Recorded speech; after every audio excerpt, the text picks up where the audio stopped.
Umakyat ka sa kabundukan ng sagada at tumingin sa matataas na bangin.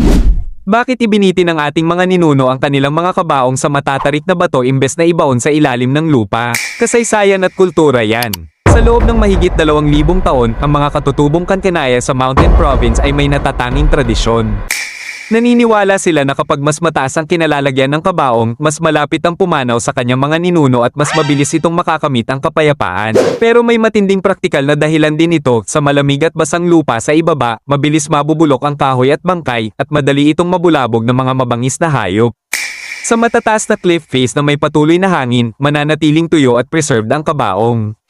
At bakit maliliit ang kabaong? Dahil inilalagay ang katawan sa fetal position, ang paniniwalang kung paano ka pumasok sa mundo, ganun ka rin lalabas. Isipin mo, ang sinaunang anthropological practice na ito ang naging dahilan kung bakit kinilala ang sagada sa buong mundo.